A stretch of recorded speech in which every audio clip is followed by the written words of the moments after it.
आज हम पढ़ेंगे प्राकृतिक संसाधन।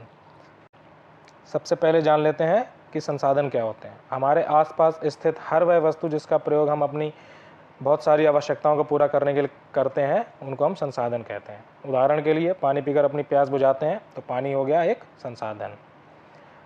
भूमि यानी कि ज़मीन हमें खेती हेतु उपजाऊ मिट्टी प्रदान करती है, तो भूमि होगी हमारे लिए एक संसाधन।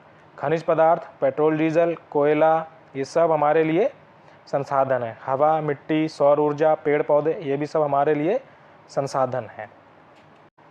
प्राकृतिक संसाधनों को दो पार्ट में डिवाइड किया गया है, जैविक और अजैविक। जैविक में आ जाते हैं जंतु, जीव जंतु, वनस्पति मतलब पेड़ पौधे। अजैविक को दो भागों में विभाजित किया गया है, नव्यकरणीय, अनव्यकरणीय। नव्यकरणीय में वायु के बारे में जान लेते हैं। पृथ्वी के चारों ओर एक वायु का घेरा है, हम इसे देख नहीं सकते, केवल अनुभव कर सकते हैं। वायु हर समय हमारे चारों ओर रहती है। वायु हमारे जीवन के लिए अत्यंत आवश्यक है। भोजन और जल के बिना तो हम कुछ समय तक जीवित रह सकते हैं, लेकिन वायु के बिना हम बिल्कुल भी जीवित नहीं रह सकते हैं। जल ही जीवन है, अर्थात पानी के बिना हम जीवन की कल्पना भी नहीं कर सकते हैं। हमारा जो शरीर होता है, जो मानव शरीर होता है, वो लगभग 70% पानी का बना होता है।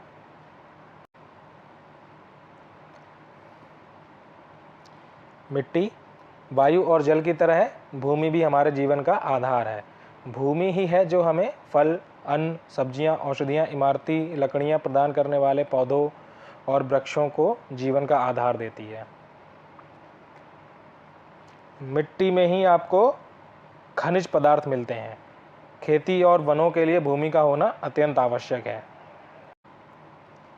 हम लोग जानते हैं अब सौर ऊर्जा मतलब सूरज से जो हमें ऊर्जा प्राप्त होती है, उसको हम सौर ऊर्जा कहते हैं। पृथ्वी में समस्त जीवन का आधार सूर्य ही है। सूर्य पृथ्वी पर ऊर्जा का प्रमुख सोर्स है। यह बहुत ही महत्वपूर्ण प्राकृतिक संसाधन है। सौर ऊर्जा की मदद से हमें बहुत सारे फायदे होते हैं, जैसे हम जलवायु को नियंत्रित करते हैं, पौधों को भोजन बनाने के लिए सौर ऊर्जा काम में आती है, घर में नमी सीलन को दूर करने के लिए तथा कपड़े सुखाने के लिए भी सौर ऊर्जा काम आती है।